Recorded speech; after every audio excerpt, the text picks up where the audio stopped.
Okay. Good evening, everyone. Uh, Today, we all are meeting today to discuss the very important webinar on recent important judgments of Supreme Court and High Court. Uh, I would now like to introduce our Vice Chairman of Direct Tax Committee, CA Pankaj Shah, sir. CA Pankaj Shah, sir, is a distinguished chartered accountant with a proven track record of excellence in direct tax litigations and business restructuring. He holds multiple qualifications, including FCA, CS, BBA, LLB honors, insolvency professional, and registered valuer, which gives him a unique blend of financial, legal, and business acumen. He is a Central Council member of ICI and is serving in various standing and non-standing committees of Institute. CA Pankaj Shah sir has delivered over 1,000 technical seminars showcasing his excellent communication and presentation skills, which have helped him to establish himself as a renowned expert in this field. He has authored many articles in ICI Journal, AIFTP Journal, and is an editor of ITJ magazine. As a direct tax litigation and restructuring specialist, CA Pankaj Shah sir has assisted numerous clients in resolving complex tax issues and disputes, helping them to optimize their tax position and achieving their business goals. His broad-ranging expertise in legal, financial, and business matters allows him to provide strategic and holistic advice to his clients, making it a trusted advisory to many. His diverse skill set and a passion for delivering quality services have earned him an enviable reputation in the profession, making him one of the most sought-after professionals. Uh, I hand over the mic now to CA Pankaj Shah, sir. Thank you. Thank you, Vipul Bhai, for such a long and detailed introduction. Though being a vice chairman of the committee, I don't deserve so much. But today is a very auspicious day because we are having our Central Council member and immediate past vice chairman of Direct Tax Committee, Shri Vishnu Agrawal ji, as a speaker on the topic of recent judgments of Supreme Court and High Court. These judgments are very important because something which is written in law is interpreted by these courts, justice is accorded by the courts, and these decisions are very important, especially in the field of income tax, where any decision can have strong financial implications. So, none other than Vishnu Bhai, who is practically knowing the subject, practicing in the subject, and he has authored a book also on this topic, Important Judgments, which I have read and which is very useful for all the professionals. So, sir, on behalf of our Direct Tax Committee, I welcome you for today's session. Over to the MOC. Thanks a lot, Pankaj sir. I would now like to introduce our chairman of Direct Tax Committees, CA Chandrasekhar Chitle No, sir. there is no need of introduction. It's okay. I'm chairing this committee, and Vishnu Bhai is our boss. So, as far as this direct taxes is concerned, I think people say about some people, they eat, they drink, they breathe something. So likewise for Vishnu Bhai, he eats income tax, he breathes income tax, he drinks income tax. So income tax is in his veins. And it is indeed our pleasure to welcome him to address us on various important Supreme Court and High Court judgments. Friends, you are aware that as far as traffic is concerned, traffic can be regulated only by the signals in an automatic manner. So in case of a law, maybe the law is there, but people may think and interpret it in a varied manner. And there, which is the way in which it should be interpreted, I think there should be some signals. And to that end, these court judgments are very useful so that you can know which path one has to trade. And understanding those judgments from a legal luminary like Vishnu Bhai would be indeed a treat for the purpose of all audience. And I really appreciate that when I asked Vishnu Bhai to deliver a lecture, he immediately agreed and he is with us. So welcome Vishnu Bhai, and I'm sure that the audience is in for having the important decisions known and analyzed from your end. And since you are practicing in taxation, it would not be a theoretical, but certainly you have selected the decisions which are of practical relevance. So those who are practicing will certainly get advantage of it. And also, if we talk of Income Tax Act 2025, even if these decisions in the are on 1961 Act, still Section 536 of the 2025 itself says that whatever is decided or circulars, notifications, they are under old Act will continue. Likewise, it is also informed by CBDT and everybody that there is no substantive change in the law. What they have done is they have only changed the language and made it more simple, but the core of the act remains the same. And therefore, these judgments, although under the former law, are equally applicable in the later part, that is for the practice under the Income Tax Act 2025. Of course, next 3-4 years till tribunal, the same decisions would be applicable as we would be having appeal in 1961 Act. If you are unlucky, maybe another 10 years also till you go to Supreme Court, the decision would be relevant. But even for 2025 Act, I think these decisions play a crucial role. And I'm indeed happy that we are having Vishnu Bhai with us to take us through those signals of various court decisions. Thank you. Thank you, sir. Thanks a lot, Shekhar sir, for such warm words.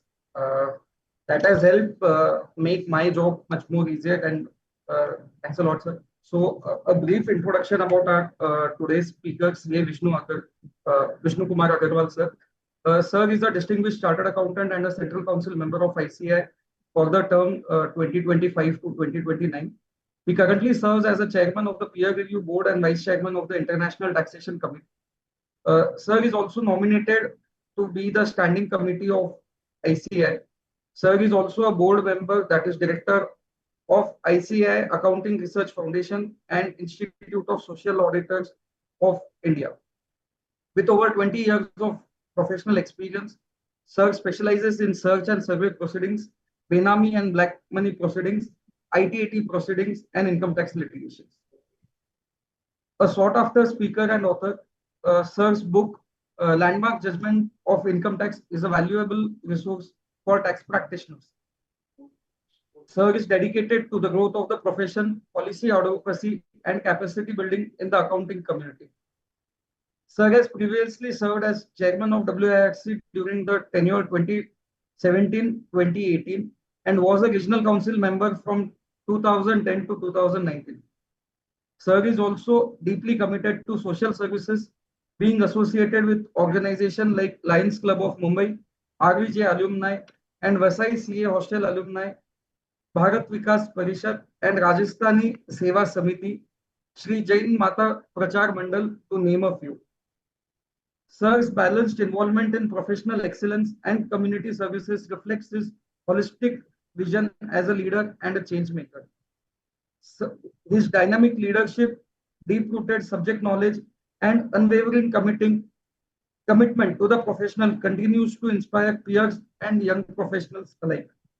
CA Vishnu Kumar sir is admired for his blend of professional excellence, leadership, and service to society, making him a respected figure in India's accounting and taxation domain. Sir, with this brief introduction, I welcome you on board and would request you to address our August gathering. Thank you, sir. Very good evening.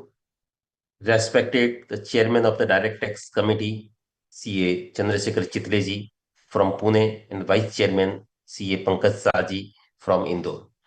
Friends, before we start my session, just I want to say that the chairman of this committee, CA Chandrasekhar Chitleji, has vast experience in the direct tax committee also, as well as in the practical field in experience in the direct tax.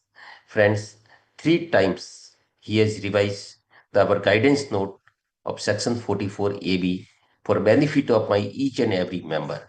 Friends, whenever we talk in the council for anything about the tax, whole council sees upon the Chandrasekhar Chitleji, because final decision, final whatever he say in any of the section and whatever the decision, because of his experience, lot of experience he has gained in the direct tax field, and whole council and each and every member of the Institute of Chartered Accountant of India is always benefited with the knowledge of the Chandrasekhar Chitleji. Friends, I request each one of you, please join hand for Chandrasekhar Chitleji, because his vast of experience, always we learn each and every new thing in the field of the direct tax. As well as Pankaj Shah, myself and Pankaj Bhai has entered in the council at the same time. He is also so much experience in the field of direct tax, and whenever any matter, any discussion comes for any of for the analytical matter, always I discuss with Pankaj Bhai what is happening on this particular section and the topic. Friends, I remember when our new Income Tax Act was before the select committee, myself, Pankaj Bhai, Chandrasekhar Chitleji, along with my all Central Council member and president and vice president, when our president sir was presenting the our views about the new Income Tax Act 2025, Income Tax Bill on the 2025, friends, suggestion given by Chandrasekhar Chitleji, Pankaj Bhaiji, and all my Central Council members is admired by the select committee and friends. More we are worried about section 288 when we were presenting before the select committee. That time I was the vice chairman of the direct tax committee. Friends, we were worried about the section 288, and when income tax bill become income tax act, first we see that section 288 whether it is changed or not. And friends, the so many members and the officers from the income tax department, they said that it is the domain of the only chartered accountant, and only chartered accountant will do the tax audit. Friends, my sincere thanks to Pankaj Bhai, Chandrasekhar Chitleji to giving me this opportunity. In spite of I am a Central Council member, and he has experienced so many times for my this particular session for the latest judgment of the analysis of the Supreme Court and the High Court. Friends, now I am sharing my PPT for the benefit of my each and every members. Friends, where I from last 23 years in my practice, I have seen that 80% judgment relates to section 148 and 20% section relates to other of the section. Friends,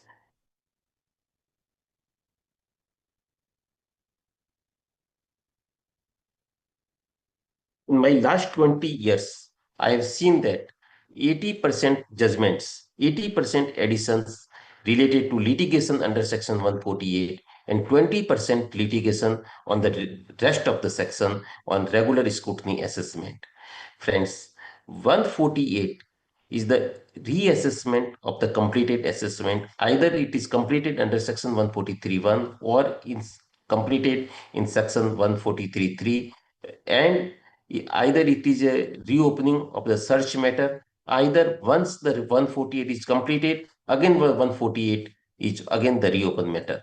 So many times the scenario is the change for reopening of the section 148. So many times we have seen that section 148 along with section 147 sanction from the specified authorities. Section 151 is talk about the sanction of the specified authority. Whether that sanction is correct or not, it is the most important thing for section 148. Friends, we have seen so many litigation in last 4 to 5 years when such section has been amended of 151 is amended before 4 years in 2021. Friends, we have seen that lot of litigation on such sanction part and section 148, whether the approval is dated or not. Friends, before 148 notice, first you check 8 points whether this is the correct point or not. Number one is approval must be dated. Whatever approval has been given by the superior authority, whether that is dated or not. In Punjab and Haryana High Court, in the CIT versus Prahlad Raj Singh, it is hold that approval must be dated. If approval is not dated, whether it is backdated and whether it is the approval has been given, it is very important thing for sanction of the approval of section 148. Approval must be signed.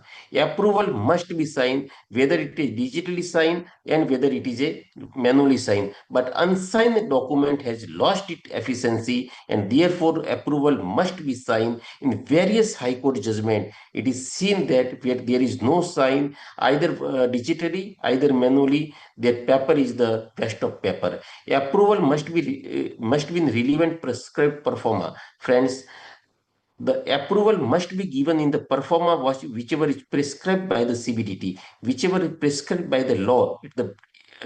CBDT issued guidelines from time to time, and whether that particular approval in particular in performa or not, it is a very important. On plain paper, any higher officers cannot give any approval. Approval must be by the specified authority and not anyone else. Friends, if approval, it is in section says that approval must be given by the additional commissioner, then additional commissioner must be give that particular approval. In spite of that, principal commissioner is the higher authority from the additional commissioner.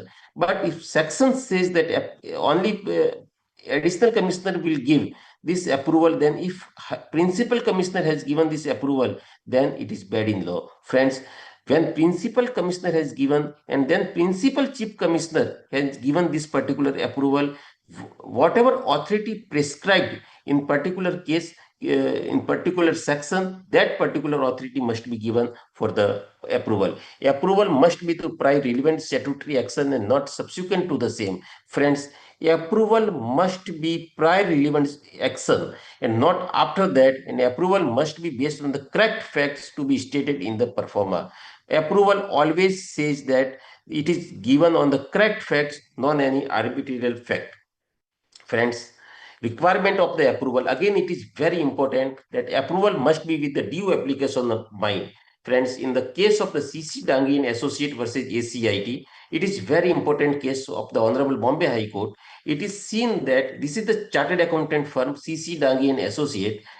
In this 148, it is mentioned that CC Dangi and Associate has taken the bogus purchase bill. When matter came before the Bombay High Court, how any chartered accountant firm can purchase of any raw material. Friends, this particular case is a very relevant case. Then the Bombay High Court has held that whenever any approval has been granted, the application of mine must be required. Approval must be supplied to the SSC along with the relevant notice and order. It is again very important case of the Supreme Court of the TI Enterprise Private Limited. Honorable Supreme Court has mentioned in this particular case that whenever any 148A and before 148A, whenever 148 notice has been given, all the relevant documents in which the income tax department is reason to believe rely upon all the documents must be supplied along with the 148A before 2021. This is the case law of before 2021, and this case law is specified that 148 notice along with all the documents, all the relay documents must be given before 2021. It was the practice, friends. If first on the 148 notice will become, then we will file the income tax return.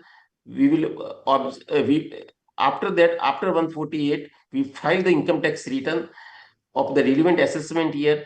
Then we write a letter to the income tax department to provide region recorded. Income tax department give the region recorded copy to us. We file the objection. Then the income tax department disposal of that particular objection, and then continuous scrutiny assessment proceed is started. In TI Enterprise Private Limited landmark decision, friends, the Supreme Court has held that if material is not supplied with the 148, whole assessment proceeding is bad in law. Friends, the Supreme Court has given very landmark decision in the Union of India versus Rajiv Bansal, because around more than 10,000 assessment is affected by the Rajiv Bansal. And before Rajiv Bansal, the case was the Ashish Agrawal case. Friends, in the COVID, the TOLA has came, Taxation and Other Relaxation and Amendment of the Certain Provision Act, the TOLA. TOLA what says? TOLA says that up to 30th June 2021, Income Tax Department can give any notice relevant to assessment year 13-14 14-15, 15-16, 16-17, and 17-18. According to that, Income Tax Department issued notice under Section 148 up to 30th June 2021. So many litigation has came because March 30 after 31st March 2021 new procedure of 148 is applicable. So lot of litigation has been came before the department that whether notice issued from April to June is valid notice or not, because section 148 A, B, C, D procedure has not been followed.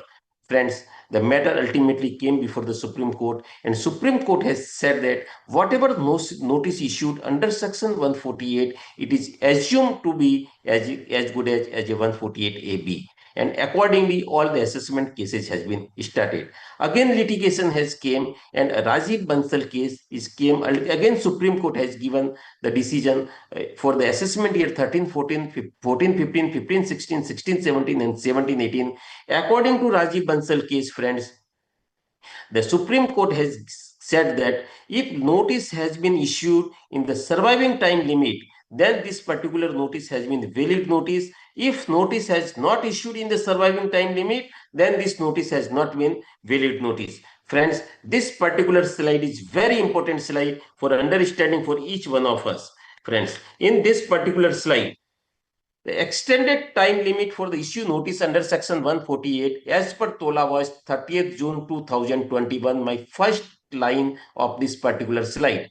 30 June 2021 is the extended time limit for issue the notice under section 148. Friends, the notice has been issued under old law on when 28 June 2021. 28 June 2021 को notice issue किया, and because of Ashish Agrawal, the notice issued under section 148 AB is 31st May 2022. 31 मई 2022 को notice issue किया, friends, and that particular person has filed the reply on 7th June 2022 whether this notice issued by the Income Tax Department is valid notice or not. Friends, the Supreme Court has held in the Rajiv Bansal case that when particular notice is valid notice or invalid notice, friends, again I repeat, the notice issued under old law 28 June 2021, 28 June 2021, and the time deadline for the 30th June 2021, how much days? 2 days. 28 जून 2021 से 30/6/2021 तक कितने दिन बचते हैं? सिर्फ only 2 days. These 2 days is very relevant for understanding this particular whole slide. Friends, this notice has been issued on 31st May 2022. 31 मई 2022 को ये notice issue किया. SEC has filed this reply on 7 June 2022. As per Supreme Court, as per Rajiv Bansal, after 7 June 2022 and add 2 days, this 28 June 2021 and 30th June 2021. This is the only 2 days. Then notice can be issued up to 9th June 2022. Friends, Supreme Court has held that if period of less than 7 days, then it is added for 7 days. Then 7 June 2022 plus 7 days, 14 June 2022. Up to 14 June 2022, in this particular case, if notice is issued, that notice is valid notice. Friends, order passed by last line, order passed by 148 AD, and actual date of notice is 27 July 2022. Friends, this notice is invalid notice because 14th June 2022 was the last date for issue the notice under section 48, under section 148. Friends, we take another example. The extended time limit is the same, 30th June 2021, and the notice issued under old law 6th May 2021. Friends, how many days? 55 days. 30 जून 2021 से 6/5/2021 तक जो बीच का period है ये 55 दिन का है. Friends, when this particular person has filed the reply 14th June 2022, from 14th June 2022 to 55 days, friends, it comes to 8/8/2022. Notice issued on 27 July 2022. This notice is the valid notice. Friends, Again, I have seen in my last 2 years practice that 99% notice comes under the non-invalid notice. On my first slide, only 1 or 2% notice cover this particular slide. This is for assessment year 13-14 and 14-15. This slide we will see only for the assessment year 13-14 and 14-15 2013-14 के लिए और 2014-15 के लिए this particular slide is very relevant slide if your SSC has received the notice under this particular circumstance. Section Friends, the several decisions also came of the Delhi High Court, Bombay Tribunal, Bombay High Court. Every High Court has given the decision on basis of the Rajiv Bansal, and this particular notice has invalid notice. Friends, now the question come for the 15-16. Which notice is valid notice for assessment year 15-16 and which notice is not valid for assessment year 15-16? Friends, again it is very important that for assessment year 15-16, the Supreme Court has held in the case of Rajiv Bansal that no notice is valid notice. Each and every notice given by the department is invalid notice. This is for assessment year 15-16. Now, friends, assessment year 13-14 and 14-15, we will see the surviving time limit in 15-16, whenever any notice has been issued, that is invalid notice.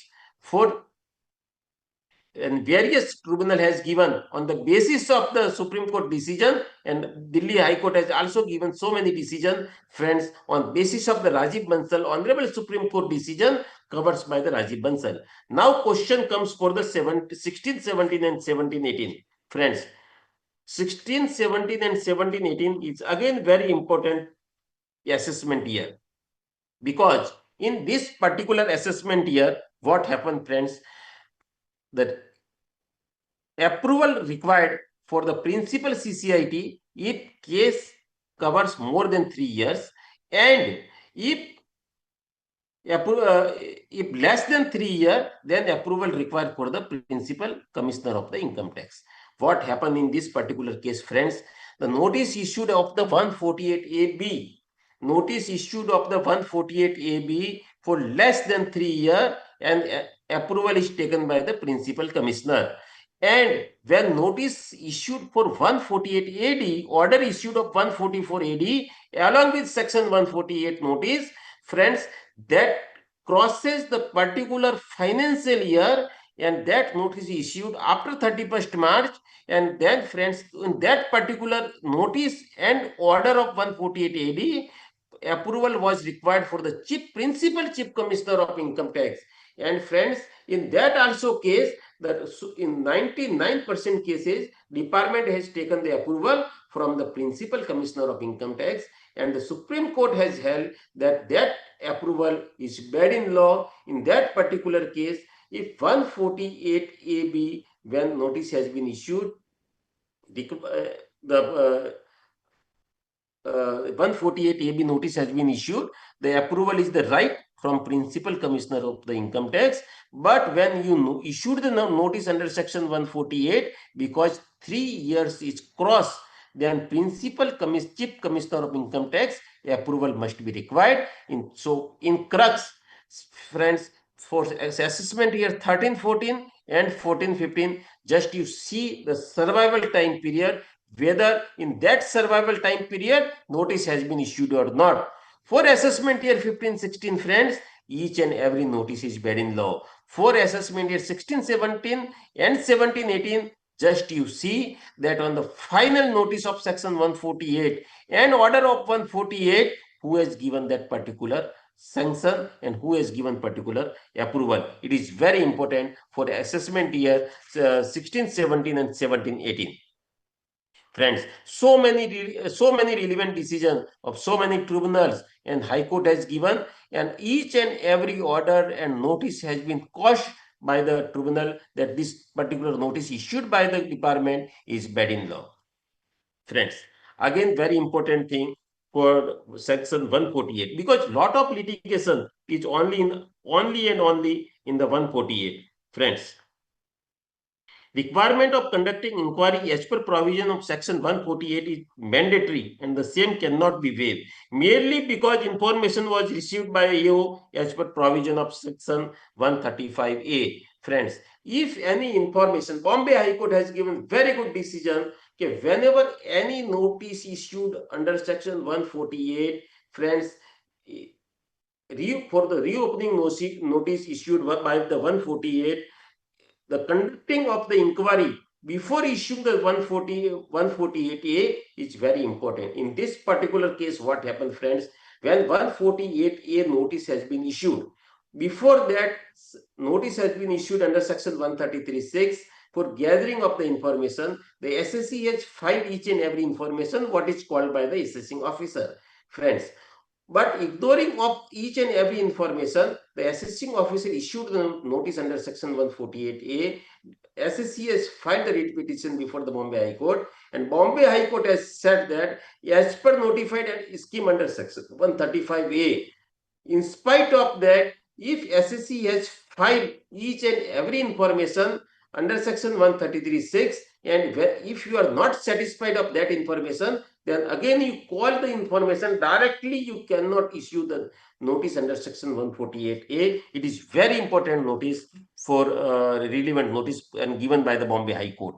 Again, along with the 148A1 and 148AB, friends, whenever this notice has been issued, it is a mandatory requirement to supply each and every material along with the 148AB notice or 148A1, because, friends, sometime only notice has been issued, no enclosure, no supporting document has been given by the income tax, by the assessing officer to the SSC. And friends, Bombay High Court in the Anurag Gupta versus ITO, very good decision has been given where assessing officer issued a reopening notice on ground that SSC had failed to explain source of hug amount of cash paid by it for purchase of a warehouse. Since assessing officer failed to provide requisite material relied upon by it, which ought to be supplied along with the information in terms of section 148AB to the SSC. Friends, whenever this particular notice has been issued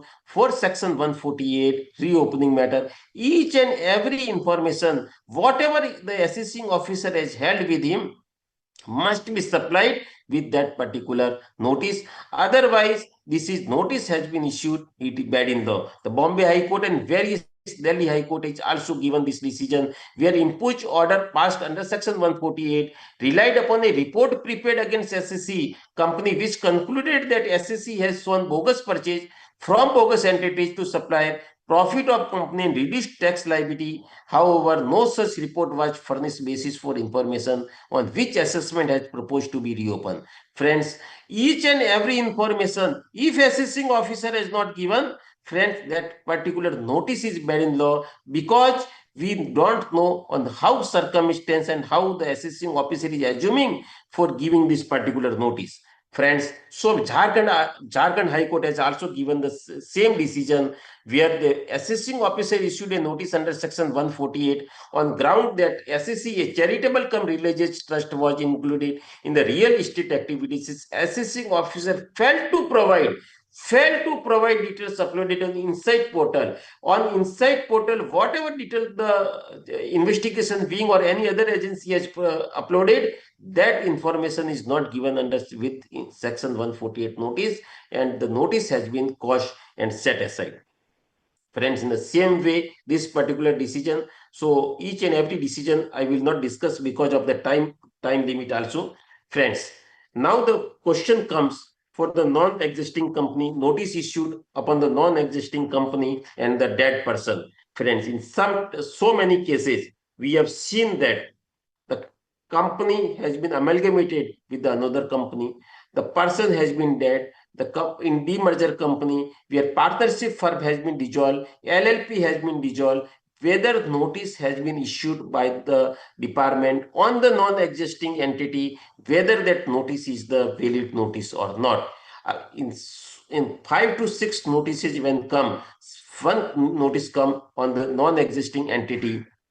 Friends, sometime the departments held in another situation, sometime in the department held in the another situation, sometime the tribunal and the high court has given the decision that whether you have intimated to the department or not, whether this company has been amalgamated or not. Friends, in Maruti Suzuki India Limited, very landmark decision of the Supreme Court, where it is held that where notice issued on the amalgamated company, friends, it is on the non-existing company, notice issued on the non-existing company, and it is the invalid notice. Friends, section 292b, again it is very important, friends. Section 292b, it is not cover for the non-existing company where the company has been amalgamated with another company. Friends, it is very landmark decision of the Maruti Suzuki India Limited, where notice has been issued on the non-existing company, and the Supreme Court has held that any notice has been issued on the non-existing company, his lose their validity, whether issuance of the jurisdiction notice and assessment order thereafter passed on the name of the non-existing company is a substantive illegality and not a procedural violation of nature advert to in section 292b, because whenever department find out that we have taken the mistake, that they cover the section 292b, but Supreme Court has especially said that in this particular situation where any notice has been issued on the non-existing company, amalgamated company, notice is invalid notice. Friends, again in the DCIT versus Sterlite Technology Limited, the Supreme Court has held that notice has been issued on the amalgamated company after the amalgamation. Friends, any legality, validity, jurisdiction has not been held, and notice issued on the non-existing company is invalid notice. Again, friends, very important decision. This particular person has died. ITU Ward 137 Surat versus Dallubhai Kanubai Rajpura. Friends, if any notice issued on the dead person, that particular notice is again an invalid notice, because department cannot issue any notice on the dead person. It is very important notice, friends. And relevant, so many judgment I have quoted here of the Bombay High Court, Karnataka High Court, Delhi High Court, that any notice issued, friends, on the non-existing company, that notice is the invalid notice. In the eyes of the law, department cannot issue any law on the deceased person, and the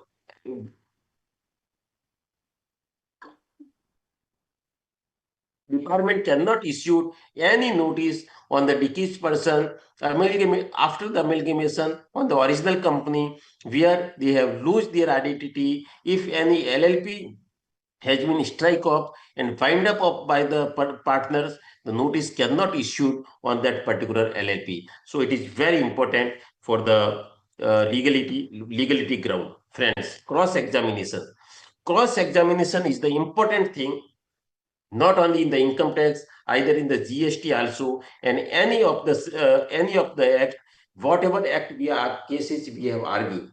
Because if any information is kept for any of against of the any of the person, and that person is not cross-examination by that particular person who has given the statement against of that person, friends, the cross-examination is the very important thing. Some of the cases I have seen in my practical life, where department says that in the when at the time of the assessment, that particular person is not demanded for the cross-examination. But cross-examination, as per my view, it is a natural process. If department using anything against the SSC of statement given by of third person, statement given by the, before the another authority, and that particular statement is examined by the department for the any third person, friends, as per my view, that in that particular course, the cross examination is the first requirement for succeeding of any of the case. Kishan Chand Chelaram Supreme Court decision, friends, it is very important decision where department that they were bound to produce it before the SSC, so that the SSC could contravene the statement contained in it by asking for an opportunity to cross-examination the manager of the bank. Friends, in the search cases, so many person has given the statement that that we have given the accommodation entry to that particular person. But at the time of the assessment, friends, if as cross examination is not provided by the assessing officer to the assessee, friends, it loses the validity of that proper particular assessment, because if any statement given by the third person, any material of the third party using for the SSC, friends, if the department is not give the cross examination, it is the duty bound of the department, not of the SSC, to taking the cross examination. Friends, if you are demanding the cross examination and the income tax department is not giving the cross examination, it is very good ground for the filing of the appeal. Because in so many cases, in the Kishan Chand Chelaram Supreme Court decision, HR Mehta versus ACIT, Bombay High Court has given very good decision that revenue was not justified in making addition at the time of the reassessment without having first given the SSC an opportunity to cross examination, the dependent on the statements relied upon by the ACIT. Quite apart from the denial of an opportunity of cross-examination, the revenue did not even provide the material on the basis of which the department sought to conclude that the loan was a bogus transaction. Friends, it is very important transaction, very important case law for the cross-examination. Various case law from time to time has given by the department. Karnataka High Court, Patna High Court, Supreme Court has given so many decisions that cross-examination is the must requirement before adding any of the transaction on the third-party statement and the third-party material. Only because of statement given by any of the person, you cannot add of the any of the person. Friends, the cross-examination is a very important thing, because in day-to-day life, whenever any we discuss any of the decision, we see that in this particular case, the cross-examination has been given or not. Friends, in the search cases, so many things is cracked out by the department. Friends, in such cases, for example, this one case number one we take, then 10th January 2024. This particular paper has been taken by the department at the time of the investigation search, that in 10 Jan 2024, the amount has been written is the 1,000 rupees. On 15/12/2024, amount has been written on 250 rupees. On 31st May 2024, the amount has been written is 755 rupees. Friends, in this particular case, the always department says that this is not 1,000 rupees, this is 1 lakh rupees, or this is 1 crore of the rupees. This is not 250 rupees, this is not 755 rupees. Friends, at the time of the statement record, what statement is given by the SSC? In case number 2, friends, the amount is same, the date is same. But in case number 1, the name has not been written, the Ram, Syam and Arun. In case number 2, the name has been written that Mr. Ram, Syam and Arun. But friends, in this particular paper, it is not written that this amount has been given or received. For what this amount has been given, whether this is expenses or whether this is loan. Friends, whether we have received this amount or whether this is paid with this amount, whether this is the rough paper or whether this is the actual paper in which the SEC has received the payment or given the payment. Friends, in third of the situation, Mr. Ram, Syam and Arun, all three name is same, date is same and amount is same. Only question is, in this paper, this is written that given, receive and receive. But it is not, again it is not written that loan has been received or in expenses has been given, in what form this particular amount has been received or not.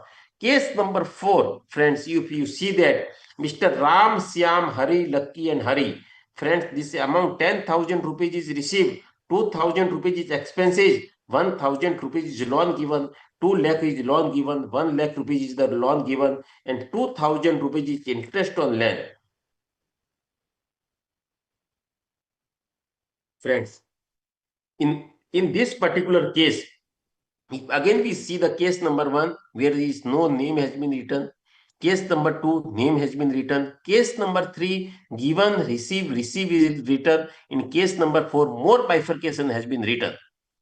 Friend, in case number 1, the assessing officer will add under section 69A or 69C or 68, which section, or 69D, which section is applicable for case number 1. In case number 2, which section is applicable? Number 3, which section is applicable? In 4, which section is applicable? Friends, in case number 1, whether addition is for 1,000 rupees, 1 lakh rupees, 10 lakhs rupees, or 1 crore of the rupees. In case number 2 is the same thing. Friends, whether this amount is in actual form or in the coded form, again it is very important. Friends, now the question comes for this side. If any one person, Mr. Ram, has given this statement, for example, search is going on Mr. Ram, and Ram has given this statement that Mr. 1,000 rupees I have received from Mr. Pankaj Shah, or 1 lakh rupees I have received from the Pankaj Shah, 250 rupees I is given to Mr. Vishnu Agarwal, 755 rupees again I received from Chandrasekhar Chitleji. Friends, on particular statement of this person, simultaneously 148 is reopened for Mr. Vishnu Agarwal, Chandrasekhar Chitleji and Mr. Pankaj Shah. In which form? Because Mr. Pankaj Shah and Chandrasekhar Chitleji has denied that we have not given 1,000 rupees to Mr. Ram, and I have not received 1,000 rupees of Mr. Ram. No name has been written on this particular paper of Chandrasekhar Chitleji, Pankaj Shah and Vishnu Agarwal.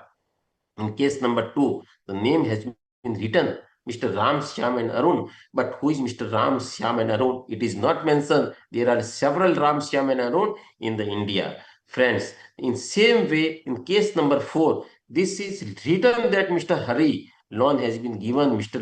Lucky loan has been given, Mr. Hari has repaid this particular loan. Whether the peak balance has been added, whether the whole amount has been added, when I have given the amount, that amount has been added under section 69A. When Mr. Hari has repaid this 1 lakh rupees to me, that again this particular amount has been added in the hand of Hari and in the hand of Mr. Ram. Friends, now it is very important how the statement has been recorded, how you have present your case before the central circle, how you present before the post search, what explanation you give before the assessing officer. It is very important, because some of the cases, friends, the Supreme Court has given very good decision on common cause versus Union of India. During raid on two business group, various increment material such as loose sheet, which all 4 papers are the loose sheet, computer prints, hard disks and pen drives indicating alleged money transaction were seized. However, there was no evidence to establish, again I am repeating, however, there was no evidence to establish that these documents and electronic records were maintained regularly in the course of business. The court held that such material lacked evidentiary value and could not be relied to initiate criminal proceeding, including the registration of an FIR or investigation against high-ranking public officer. It was further held that the seized material were irrelevant and legally ineligible under Section 34 of Indian Evidence Act. Friends, this is the again one we read one another Supreme Court decision. SSC was engaged in the construction and development of the housing project. It was subjected to survey operation, during which certain documents were found and impounded. On basis of such documents, assessing officer came to conclusion that SSC has received own money from sale of flats. He therefore made certain addition to SSC's income. Tribunal, however, deleted said addition on the ground that there was no reliable or independent evidence to come to conclusion that SSC had accepted on money for sale of constructed properties. High Court upheld order passed by the tribunal, whether on facts SLP filed against decision of the High Court was to be dismissed. Friends, it is very important decision of the Supreme Court. Same way Sunil Kumar Sharma, again it is the same ground. High Court by impeach order held that it is established in law that a sheet of paper containing type entries and in loose form not shown to form part of books of account regularly maintained by SEC. Again, it is line is very important, friends. Held that it is established in law that a sheet of paper containing type entries and in loose form, not shown in form part of books of account, not shown to form part of books of account, regularly maintained by SEC or its business entities, do not constitute material evidence. It further held that therefore action taken by respondent revenue against SEC based on the material containing diaries, loose sheets were contrary to law and thus imposed notice under section 153C required to be set aside. Friends, when section 53C is initiated, for example, search has been done on Mr. Ram. On Ram premises, some material, some loose sheet is relevant documents is found to Mr. X. So Mr. X reopen has been on 153C and not 148. Any material is recovered in the course of the search. On that particular search, if any reopen has been done, that is reopen in section 153C and not in 148. So it is again very relevant of important decision. And from Surat Tribunal has held in the Sankar Uttam Chandani case whenever any this type of the loose sheet has been found, that is called dump document and there is no relevance in the eyes of the law. Friends, the Rucha Consultancy LLP versus DCIT Bombay Tribunal has given very fantastic decision on this particular section that all electronic material without corroborative evidence to be treated as a dump document. And what is the corroborative evidence? Again, we see, friends, in my letter of the slide. In the same way, electronic material with corroborative evidence, DCIT versus Gordaldal Talavia Surat Tribunal has given again very good decision and so many decisions. Friends, we have seen that now I come to my first slide where 1000 rupees, 250 and 755 rupees has been written and there is no name has been written. Friends, the Supreme Court has held, High Court has held, and various tribunal has held that where any no corroborative evidence has been found out during the course of the search, there is no addition. Only because of the loose sheet, any addition has been made by the assessing officer, that is called dump document, and it is not regularly books of account and regularly not maintained in the regular books of account.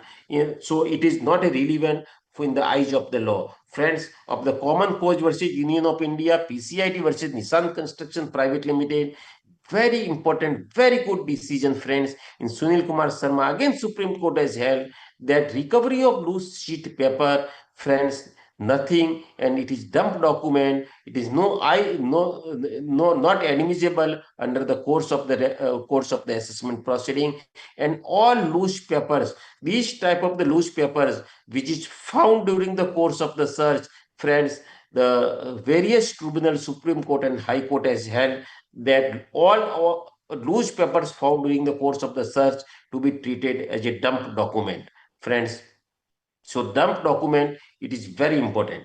Friends, now the question comes before us that in case of the search, so many things is find out during the course of the search. For example, one diary has been found out, cash has been found out, jewelry has been found out, some written paper has been found out, in computer Excel sheets so many things has been found out, in books of account something has been found out that accommodation entry has been taken by so and so person, but their paper has not been found out, any increment material has not been found out during the course of the search. In bookshop account, it is written that this 1 crore of the rupees is as a unsecured loan from Mr. XYZ, but department has assumed that this is the accommodation entry, but there is no increment material related to that 1 crore rupees has been found out, whether that 1 crore rupees has been added under section 68 or not. If any bogus purchase material has been found out, that Mr. X has taken the bogus entry for the purchase, bogus sale has been booked, bogus expenses has been booked, but that bogus expenses and bogus purchase, no any increment material has been found out during the course of the search, whether addition has been made or not. It is again very important question before us. Friends, the Supreme Court has held in the Abhisar Buildwell Private Limited. It is very important decision for each one of us. It is very latest decision that in absence of any increment material found during the course of the search, what is increment material and what is absence of increment material, again it is very important thing for understand for each one of us. Friends, this is called increment material. This is called increment material, where anything only in the books of account is found out, only it is the assumption of that particular person that is the accommodation entry, or any nothing paper has been found out, how you have given this cash to taken this particular accommodation entry, purchase, sale, expenses, any fixed assets, for how do you create this particular thing if no nothing has been found out during the course of the search, then there is no addition. For first requirement for addition is any increment material. Number one, along with the corroborative evidence. Number situation number second, increment material along with the corroborative evidence. Then only any addition can be sustained. Otherwise, there is not admissible under Section 34 of the Indian Evidence Act. And friends, this addition cannot be done in the hand of the SEC. The Supreme Court has held, in Bombay High Court has also held in the Deepak Kumar Agrawal, where no increment material found during the course of the search. Only on the because of the WhatsApp chat that I have given 10 lakhs rupees to Mr. X, and Mr. X has repaid that 10 lakhs rupees. On this WhatsApp chat has been found out during the course of the search, but without any corroborative evidence, friends, no addition cannot be done. Friends, 14A addition, 68 addition, so many type of the addition, and whether the that particular addition is supported by any corroborative evidence and increment material, and whether this is the abated assessment or unabated assessment, it is again very important thing, friends. So in increment material, any increment material find out, and with the corroborative evidence, only that particular time the addition can be sustained, otherwise not. So many relevant decisions I have given, friends, where no increment material has been found out. PCIT versus Abinswa Vineme Private Limited, Supreme Court has given this particular decision. Same, but Abhisar Builder decision, friends, it is very good decision. If you find out any time, you read full page, each and every line of this particular decision, and you will see that without increment material and without corroborative evidence, friends, and completed assessment, unabated assessment, no addition can be made. In unabated evidence assessment, which assessment has been completed, either 143(3) or 143(1), there is no addition unless and until there is no increment material. It is very good decision for the Abhisar Buildwell Private Limited. And friends, Deepak Kumar Agrawal, and so many cases I have given, where Supreme Court, Bombay High Court, Delhi High Court, Calcutta High Court, Guwahati High Court, and various High Court has held that unless and until no increment material, without any corroborative evidence for unabated assessment period, there is no addition, whether that amount is irrelevant. First requirement is increment material along with the corroborative evidence, then only addition can be made. Friends, now the question come before us, whether if any addition has been done under Section 143(3) assessment, either 148 assessment, and on basis of the remand report, CIT appeal has deleted that particular addition, whether department can file the appeal before the tribunal, Supreme Court and High Court. It is very important analysis, because friends, you see that if on basis of the CIT appeal, if on basis of the remand report, if CIT appeal, delete that particular anything, any addition. Just you see one example, whether on the own assessment order, assessing officer can file the appeal before the CIT appeal or not.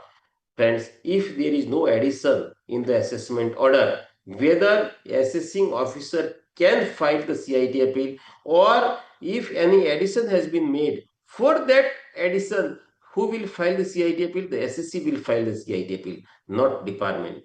On basis of the remand report, who prepare the remand report? Assessing officer prepare the remand report.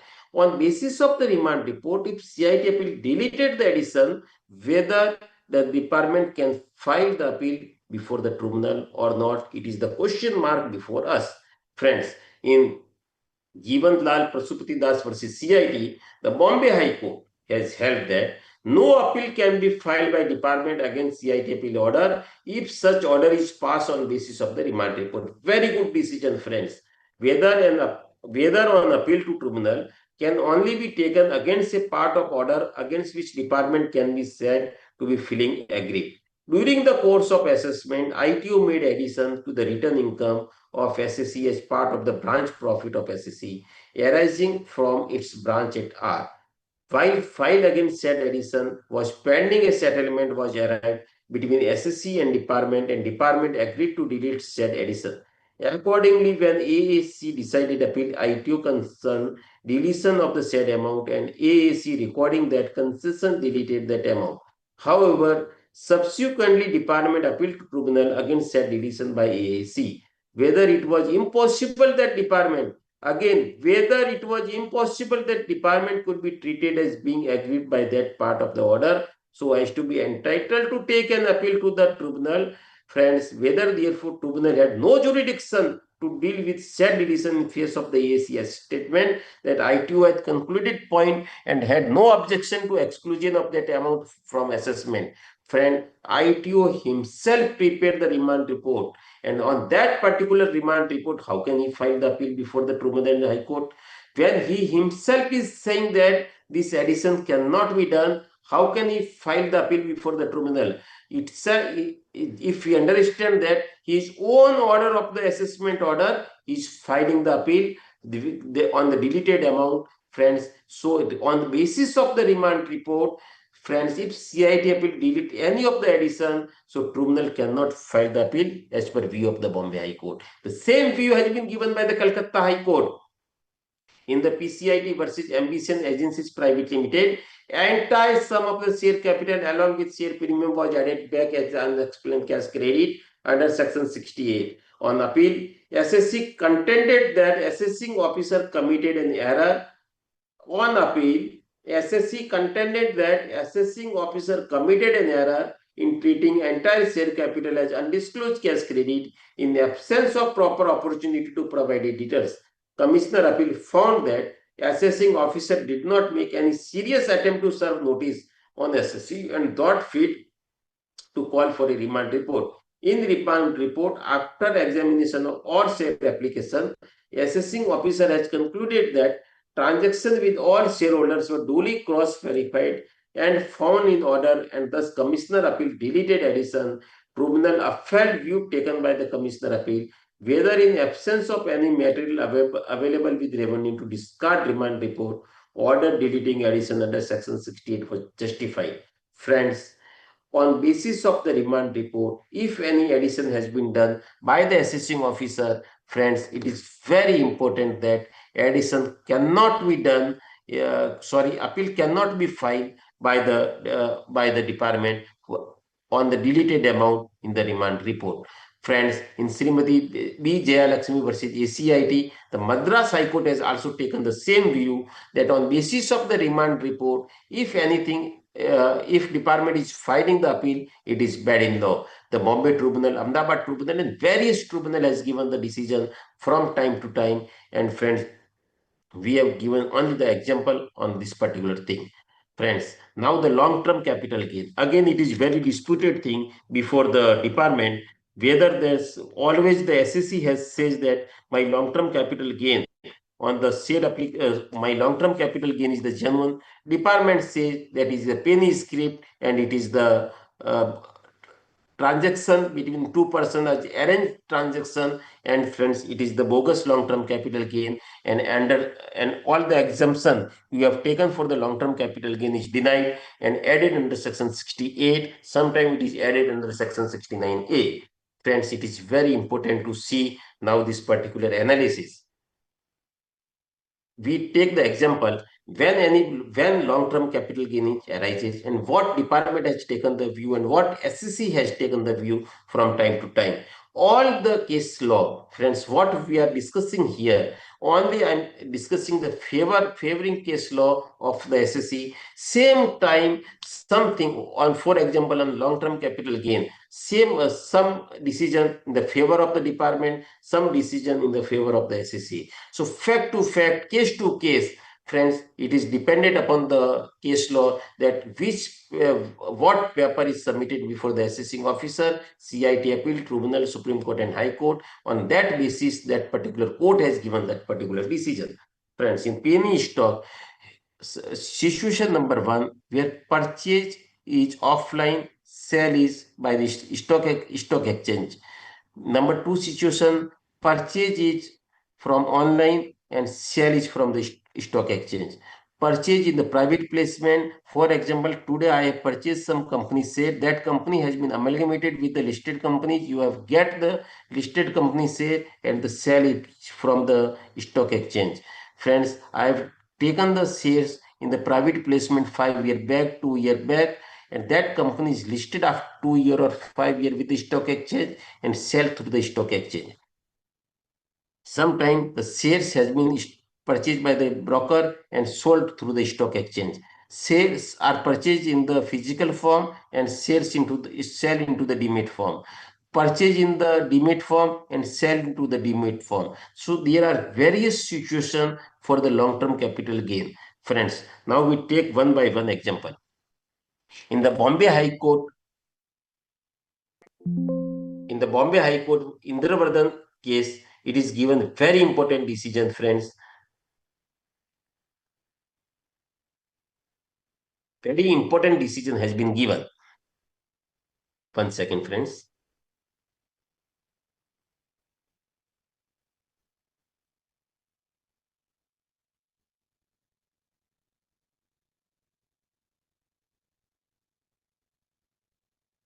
Yeah. In Indravardhan Jain, Bombay High Court has held that if you purchase the share from either in the way of the private placement, whether from the stock exchange, friends, your shares are held in the demat account for more 12 months and more than 12 months. You have paid the payment with the account pay check, sold the shares from stock exchange, either Bombay Stock Exchange, either National Stock Exchange. Who is the buyer? You don't know, because whenever you sell the shares from stock exchange, friend, in the outside side, who is the buyer? You don't know. You are the selling person, and you have sell the shares from recognized stock broker, which is held by the either Bombay Stock Exchange or National Stock Exchange. If all the criteria is fixed, friends, there is no addition of the long-term capital gain, and there is no bogus sale. Indravardhan Jain SU of Bombay High Court has held very categorically that if you have purchased the shares with the account pay check, you have purchased the share from the banking transaction, you have hold the shares from 12 months, and you have sell the shares from the floor of the stock exchange. When payment is made by the banking channel, delivery has been taken in demat account. Friends, each and every condition is satisfied. The long-term capital gain is genuine capital gain. Only because of the penny stock, the transaction of that particular shares are not frequently is done. On that only basis, the long-term capital gain is not bogus. Or any person has given the statement that I have arranged this particular long-term capital gain for this particular person, on that basis, this particular long-term capital gain is not denied. Friends, if I read this particular whole of the section in 2 minutes, where shares were purchased by SSE on floor of the stock exchange and not from broker. Payment was made through banking channel. Deliveries were taken in demat account where shares remain for more than 1 year. Contract notes were issued and shares were also sold on the stock exchange. There was no reason to add capital gain as unexplained cash credit under section 68. SEC had claimed sale proceed of share as a long-term capital gain exemption. However, EU held that script was a penny stock and thus he had made an addition of some same under section 68. Friends, penny stock is not defined under Income Tax Act. How this penny stock word came, I don't know. I not understand from my last 20 years career. Commissioner Appeal observed that shares were purchased on floor of the stock exchange and not from broker. Payment was made through banking channel. Deliveries were taken in demat account where shares remained for more than 1 year. Contract note were issued and same were also sold to the stock exchange. Accordingly, held that there was no reason to add capital gain as unexplained cash credit under section 68 because it is very controversial issue before tribunal to tribunal, vary from tribunal to tribunal, vary from high court to high court. Friends, but if all the condition is satisfied that you have purchased from the stock exchange, you have paid the payment by account pay check or RTGS, whatever made, you have remained hold the shares for 1 year in your demat account, sold the shares from stock exchange, and friends, who is the buyer? You don't know. Who you are the seller. It is the China wall between buyer and seller. Anyone don't know anyone. Friends, how the Bombay High Court has held that how this transaction has been denied. Friends, in Syam R. Pawar, again the Bombay High Court has held that where demat account and contract notes showed details of the said transaction and assessing officer had not proved said transaction as bogus. Assessing officer has not proved. Only assessing officer is saying that statement has been given by that particular person and this accommodation entry has been given and this transaction is through from the Calcutta brokers. SSC declared capital gain of sale of share of the two companies. Assessing officer observing that transaction was done through broker at Calcutta and performance of concerned companies was not such a would justify increase in the share price. The profit and loss account and the balance sheet was not supported to increase the rate of that particular company, held that transaction as bogus and having been done to convert unaccounted money of the SEC to the accounted income and therefore made addition under section 68. Tribunal deleted addition observing that demat account and contract notes showed credit details of the said transaction and that revenue had stopped inquiry at particular point and did not carry forward it to discharge basic onus. Whether on facts transaction in shares what rightly had to be genuine and addition made by assessing officer was rightly deleted. Friends, it is very important judgment of the Bombay High Court.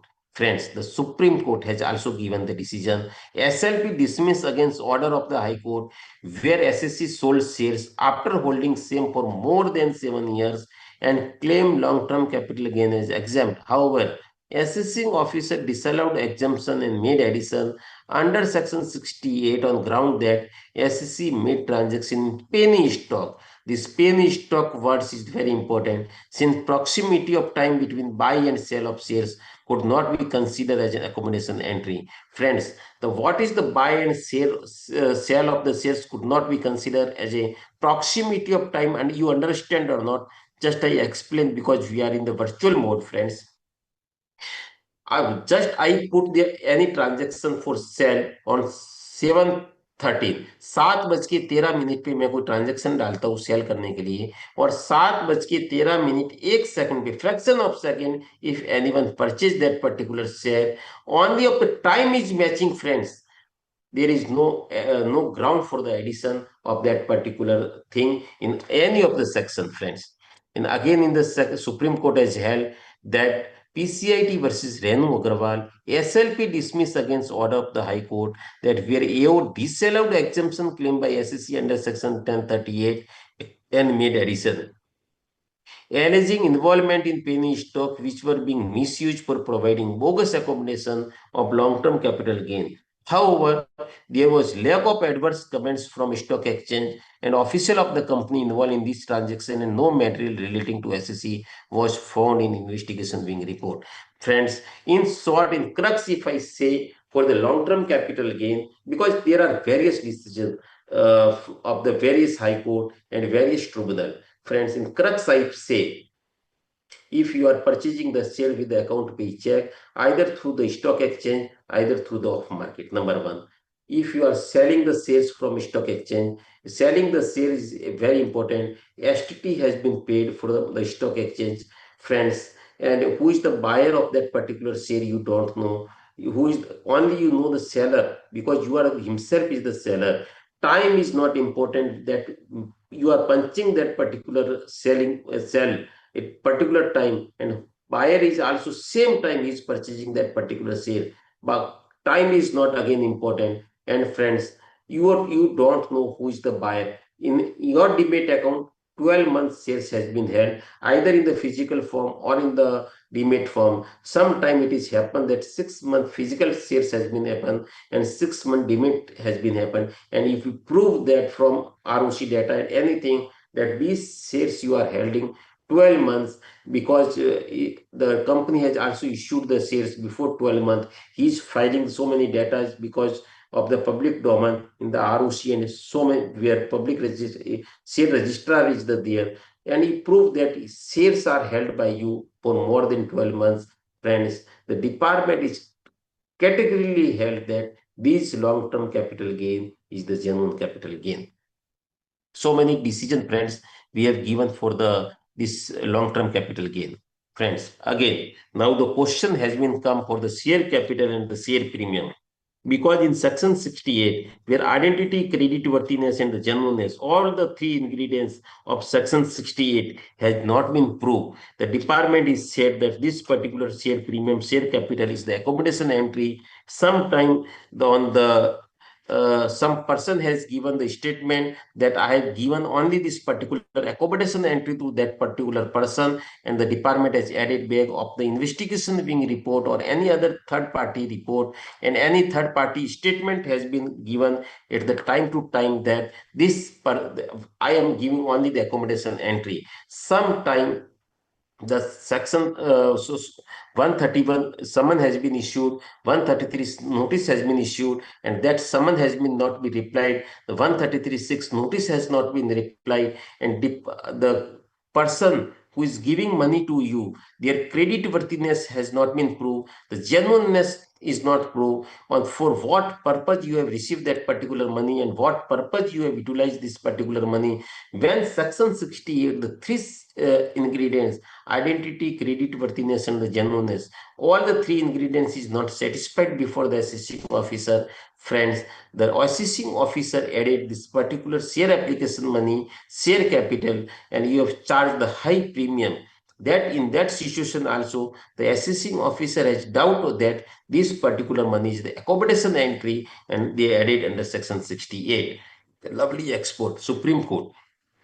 It is the landmark decision for the share application money, friends, that if share application money is received by SEC from alleged bogus shareholders whose name are given to assessing officer, then department is free to proceed to reopen their individual assessment in accordance with the law. And the Supreme Court has given very good decision for the lovely export that person who has given this particular share application money, if department thinks that they are the bogus shareholder, you open that particular assessment, not added to that particular SSC who is taking the share application money. Friends, identity, creditworthiness, and the genuineness, all three ingredients, if proved by the SEC, there is no addition under section 68 for share application money. Friends, in PCIT versus Ispal International Private Limited, the Rajasthan High Court has also given the same decision that where identity, creditworthiness, and the genuineness and is proved by the SEC, there is no addition. Sometimes the notice issued under section 133.6 is written back, no reply has been filed, summon issued by the department, no reply has been filed, nothing paper has been filed by the third party. You are filing the paper that for identity I am filing the PIN number, ROC data, for creditworthiness of filing the bank statement and the balance sheet, and genuineness for what purpose you have taken this amount and how you utilize that particular amount. Friends, only three things when you are filing, but not third party has been filing that I have given this money for that particular person with through this particular person. Sometimes the department has finding that person who investing the particular money don't know to that particular person in that particular company where he has invested that particular money. Friends, in spite of that, the PCIT purchase Ispar International Private Limited and so many decisions, Gagandeep Infrastructures Private Limited, Expo Globe India Private Limited, Fraud Trading Private Limited, several companies has given the decision where identity, creditworthiness, and the genuineness is proved by the SSC. There is no addition. One more example, friends, I am taking. Friends, where share has been issued in the barter system. For example, one company is issuing share to another company, and another company is issuing the share in exchange of that particular company. For example, I am issuing my company share to X, and X is issued their company share to me. This is the barter transaction. Whether Section 68 is applicable or not. Again, it is very fundamental question before us. Sometimes I am selling the goods to another person on that particular consideration, that company issued the share to me, whether Section 68, because sometime addition has been done under Section 68 on the barter transaction on the exchange of the share, whether Section 68 is applicable or not. Friends, Section 68 start with the words any sum credited in the books of account. In the barter system of the transaction, there is no sum credited in the books of account. Sum is defined by the Supreme Court in the various cases. Of sum is defined where any cash or bank transaction is done, that is called sum. In this particular case, where barter system is held, there is no sum credited in the books of account, and no addition can be done by the department in the on the barter system on the share application money share system. So it is very important, friends. Friends, decision where addition is made in the respect of the unsecured loan. Friends, this is the just like similar to the share application money. In share application money, shares have been issued. In the unsecured loan, friends, the department has said that this is the only accommodation entry that you where SSC has received unsecured loan of certain amount from an individual. Since the loan was received by the through a check and there was no dispute as to identity and creditworthiness of creditor and genuineness of the transaction, and revenue could not prove or bring any material to impact source of credit, no addition under Section 68 could be made. Friends, we are same thing, identity, creditworthiness, and the genuineness. All the three ingredients of Section 68 is proved. There is no addition under Section 68. The Bombay High Court and various High Court, Gujarat High Court is also held in case of the loan, unsecured loan, where pursuant to the survey, unsecured loan taken by SSC from GCSL were deemed non-genuine by SSC officer on basis of the statement of director of the GCSL, since apart from said statement, there was no other evidence against SSC, and moreover, SSC has filed evidence in form of confirmation, credited, audited accounts and credited creditors and copies of the bank statement. Friends, here also there is no corroborative evidence find out during the course of the survey. And SSC has filed each and every documents to prove that particular genuineness of the transaction at the time of the survey. He has also given the statement that I have taken this particular money as accommodation entry. In spite of that, he has filed each and every documents. And friends, the Gujarat High Court has held that where identity, creditworthiness, and the genuineness, all the three ingredients of Section 68 is proved by the SSC. There is no addition under Section 68. And friends, so many decisions, Bombay High Court, Delhi High Court, Karnataka High Court, Kerala High Court, because this transaction is the regular, frequently litigated point for the unsecured loan, and the various High Court and Supreme Court and Tribunal has given that when identity, creditworthiness, and the genuineness, three ingredients of Section 68 has been proved, there is no addition in the hands of the SSC under Section 68. Friends, in the same way, I have taken the example for whenever any barter transaction has been held, no addition under section 68, because section 68 start with the words any sum has been credited in the books of account, and in the barter transaction there is no sum has been credited. Sum has been defined by the Supreme Court where cash and bank has been involved, then only sum definition has been involved. Friends, again, it is very important decision. For the loan has been taken and repaid in the subsequent year, whether any black money has been exchanged or not, involvement of the black money where loan has been taken and repaid during the subsequent year, it is again very important decision in the PCIT versus Baragra Builders Private Limited. Friends, the Bombay High Court has held that when any loan has been taken and it is repaid, to repaid in the either in the subsequent year or the same year, there is no addition of section 68. It is very important decision, friends, where SSC had taken unsecured loan from two companies and submitted all evidence to substance loan, including confirmation from creditors.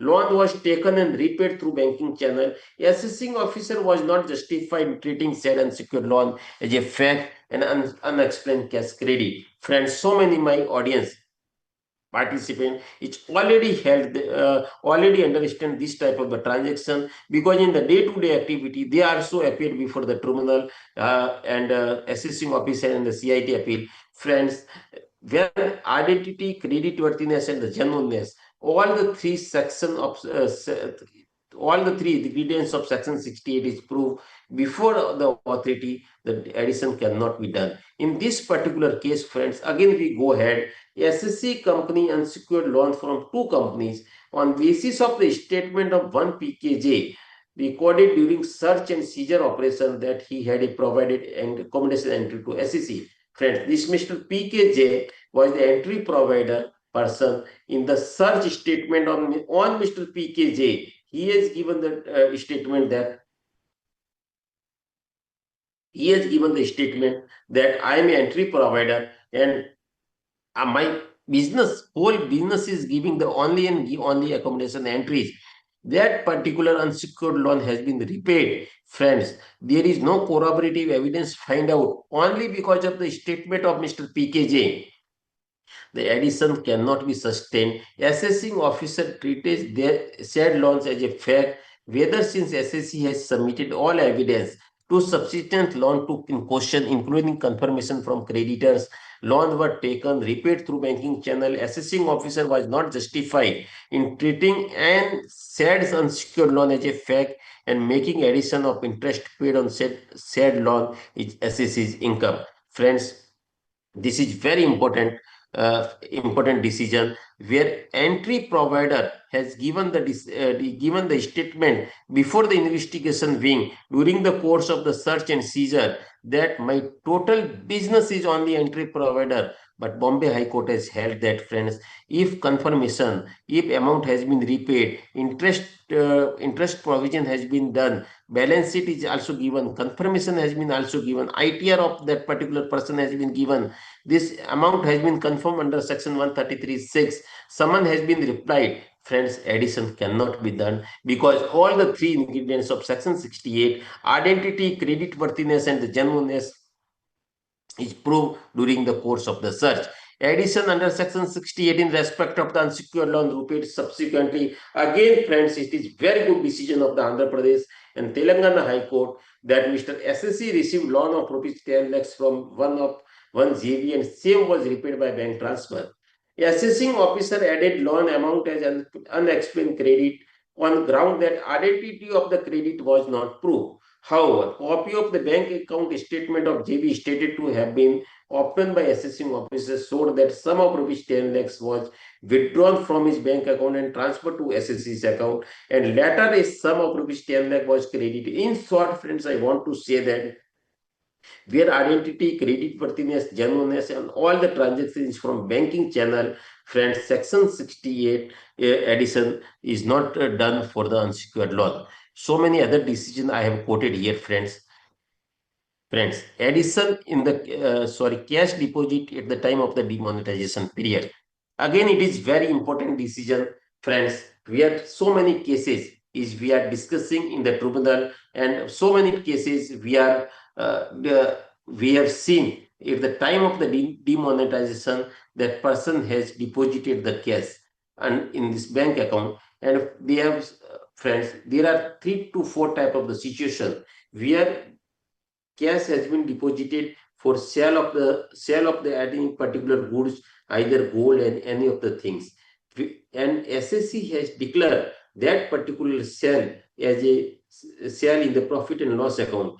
And Section 68 addition or Section 69A addition in that particular demonetization case say whether the department can do or not. Friends, various tribunal has held that where any sale has been declared in the profit and loss account, cash has been deposited, and that particular cash is a part of that particular sale. Friends, the addition cannot be done for Section 69A and 68 because Section 68 specifically says that where any sum has been credited in the books of account and that sum has been explained by the SEC.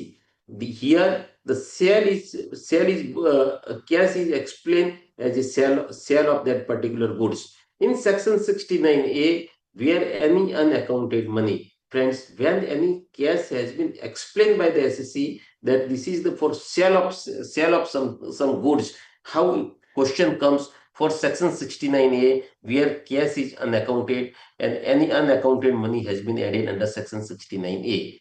Now the question of Weight department has also accepted that particular sale in the weight audit report. And friends, this is the audited books of account. As simultaneously, stock is also decreased by that particular sale. Otherwise, it is again double addition, where in one hand my stock has been decreased and whole sale is added under Section 68 and 69. So various tribunal has given the decision that where sale has been cash has been deposited and it is shown as a sale, friends, because in the sale net profit declared and on net profit the taxes has been also paid, stock has been also decreased, weight department has also accepted that particular sale, third party has also accepted that particular sale, each and every invoices has been written down. Friends, there is no addition under Section 68 or 69A by the income tax department.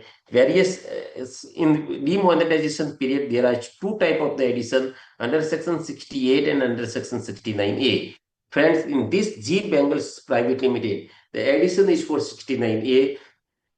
Section 69A of the Income Tax Act applies when a person is found to own unexplained money. Person is found to own unexplained money not recorded in the books of account. Here the money is recorded in the books of account in the form of the sale. However, in this case, the SSC has maintained duly audited books of account under Section 44AB and filed them with the return of income. The SSC substance that cash deposit were recorded cash sale supported by the proper documentation such as purchase and sale book, invoice. Given these facts, the assessing officer EO incorrectly invoked Section 69A.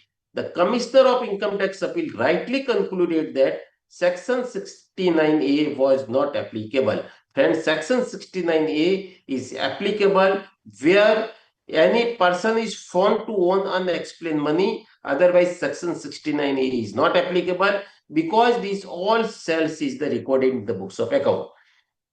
Friends, so many decisions of the Bombay Tribunal has given from time to time. Delhi Tribunal has been given and various tribunal has been given. Friends, I have quoted this Bombay Tribunal decision because I belongs to Mumbai and my day-to-day practice what we have discussed the cases before the tribunal. That's why we have quoted the Bombay Tribunal. Otherwise, each and every tribunal has given the particular decision that Section 69A is not applicable in the demonetization cases where cash is deposited through cash sale. And Section 16.8 is also not applicable because there is no unexplained cash deposited, and this is supported again by the cash sale. Friends, it is again very important decision where Section 263. What is Section 263? Again, it is very important, friends. Section 263 comes where Principal Commissioner found out any error in the assessment order passed by the assessing officer. Friends, there are two assessment order. One is assessment order is passed by the faceless. One assessment order is passed by the central circle. Before faceless, a regular assessing officer is always pass the assessment order, and principal commissioner invoke the section 263, where he find out that any error in the assessment order. Friends, in central circle, what happened? I am taking this particular case law of the central circle, Madhya Pradesh High Court. If in central circle, any order is passed by the assessing officer, he take prior approval under section 153D from GCIT or additional commissioner of income tax. Without prior approval, any assessing officer cannot pass any order under the central circle. Friends, now the question is, order has been passed by the central circle assessing officer on that particular, and approval has been taken from the joint commissioner of income tax or additional commissioner of the income tax, whether principal commissioner of income tax can invoke section 263 for reopen that completed assessment on finding of the any error by the assessing officer. Friends, it is very important to note that where any assessment order is passed by the central circle, after approval of the GCIT, friends, the principal commissioner has no jurisdiction to invoke section 263 because that particular order is passed by the before after approval under section 153D. Under section 150, unless and until 153D approval is not withdrawal. If approval has been withdrawn from 153D, friends, there is no assessment order, because in central circle, it is the prior mandatory condition that each and every order of section 153A is passed by the approval of the joint CIT, joint commissioner of income tax under section 153D. यदि 153D की approval को withdraw कर लेते हैं friends, and without 153D की कोई assessment order pass नहीं हो सकता है friends, then it is not a assessment order, then section 263 is not invoked. And if he not withdraw the 153D approval and principal commissioner is invoke section 263 friends, then what about that particular approval? Approval has not been withdrawn, so principal commissioner cannot invoke 263 if order is passed by the central circle after approval of the joint commissioner of the income tax.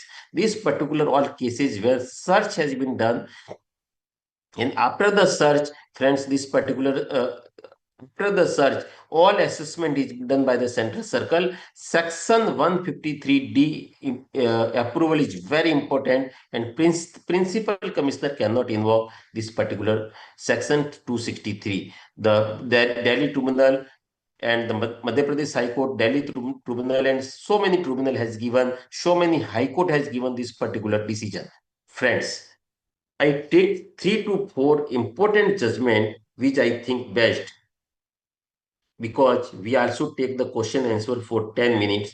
Only in the 10 minutes, friends, I take this very important judgment because I like this type of the important judgment.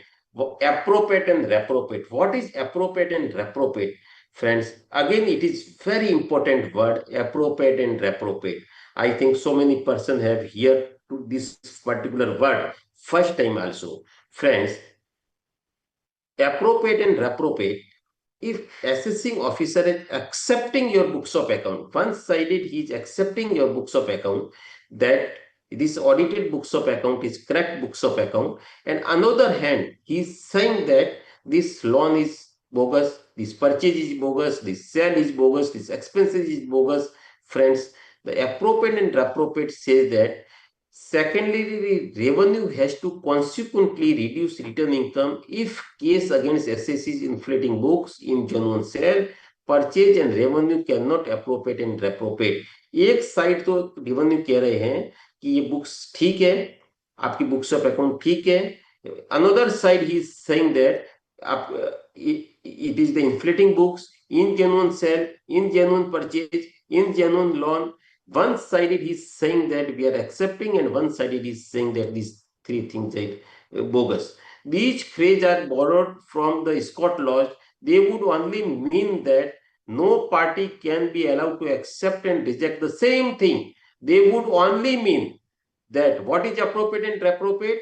They would only mean that no party can be allowed. एक party दो decision नहीं दे सकती है to accept and reject. एक side तो accept कर रहे और एक side reject कर रहे, same thing. And thus one cannot blow hot and cold. एक side गर्म और एक side ठंडा नहीं हो सकते. The principle behind the doctrine of election is inbuilt in the concept of appropriate and appropriate.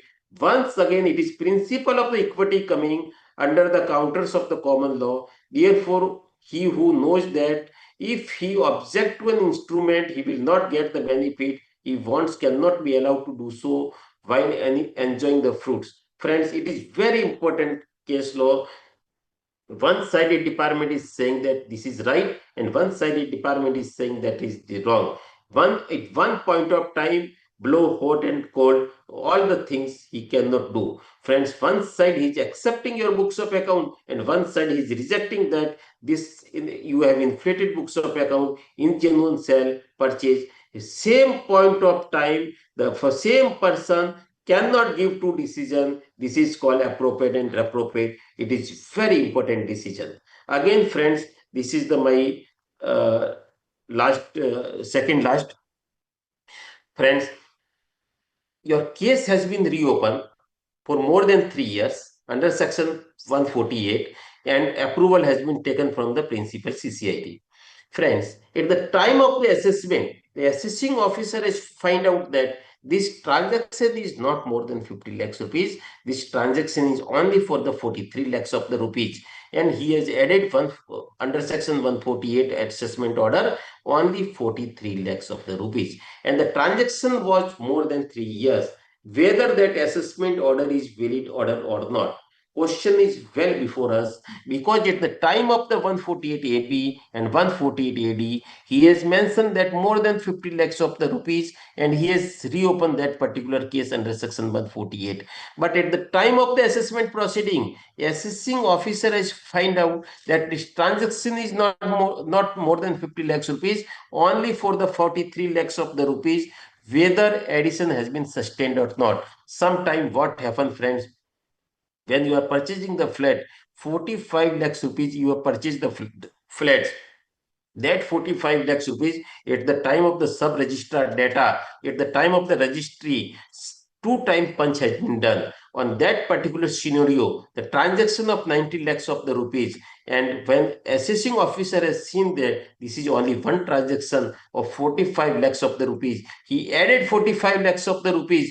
But it was the transaction of less than 50 lakhs rupees, less than 50 lakhs rupees of the transaction. The assessing officer can only reopen for the 3 years, whether that assessment order is valid assessment order or not. Friends, this assessment order is not valid assessment order, because addition is made below 50 lakhs of the rupees, and for below 50 lakhs of the rupees, friends, any assessment can be reopened only for the 3 years.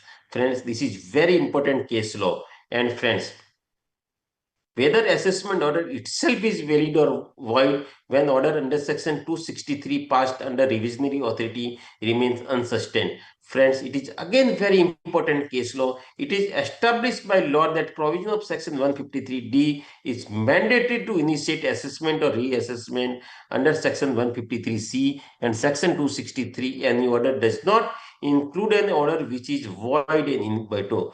The submission of appellant that approval is mechanical and without application of mind, at based on such approval, if any proceeding is initiated, it will have null and void effect in the eye of law and will have no relevancy, and that it is not subject to revision.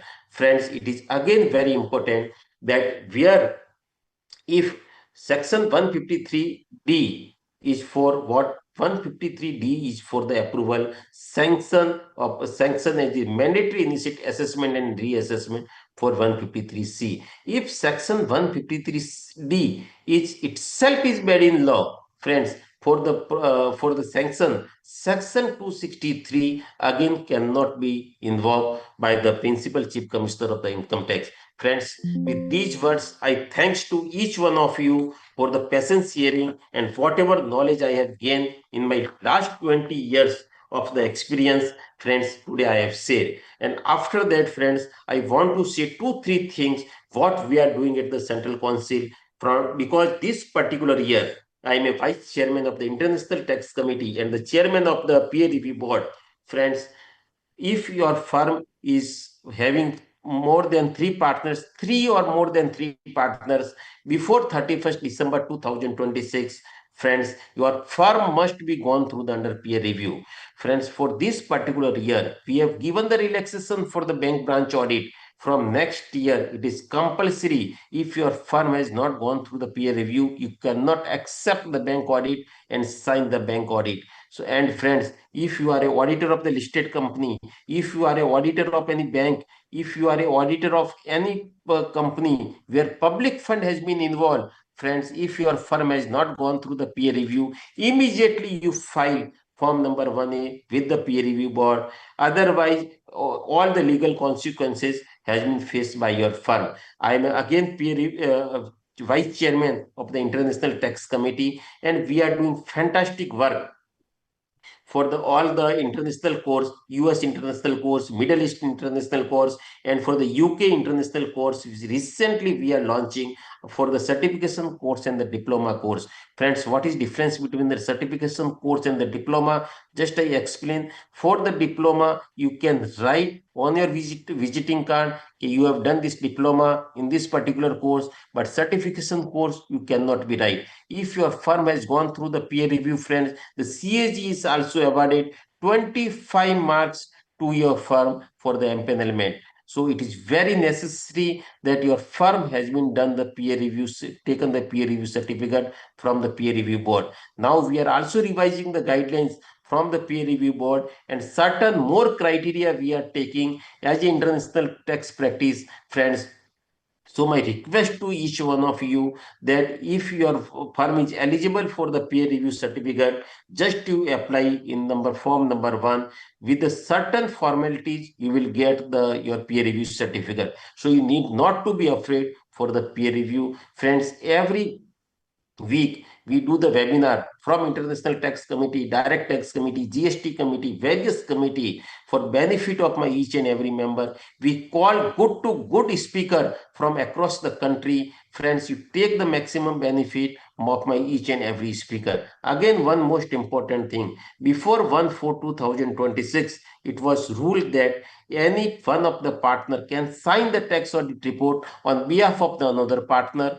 For example, there are 3 partners in any chartered accountant firm, friends, and only one partner can sign whole 180 tax audit report up to 31st March 2026.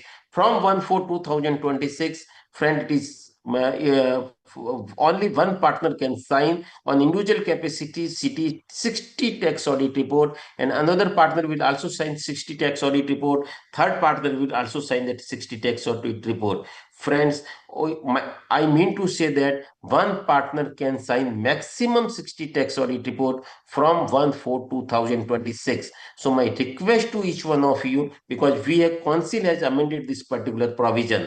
Number second, for non-corporate SEC, the new format of the financial, it is compulsory from this year except the certain limit. Friends, my request to each one of you, whenever you prepare your client the financial of the non-corporate SEC, you do in the new format. Last year we have deferred for 1 year, but particular this year we will not defer.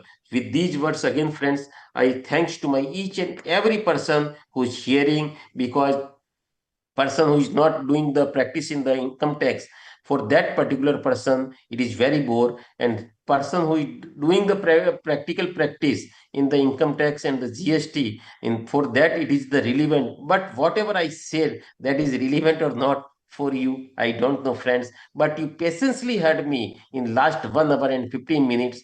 My sincere thanks to you also, Direct Tax Committee also, Chitleji also, Pankaj Saji also, and each and every member of my Central Council for giving me this opportunity for share my views on this particular topic. Now I request the moderator, whatever question came, all that question we take, and if any question has been remaining, friends, my email ID is on the website of the ICI. Anytime you can send me your query. After that also, each and every query also you can send to me, and I will properly reply, friends. This is my promise to you. Now we take each and every query from my moderator side.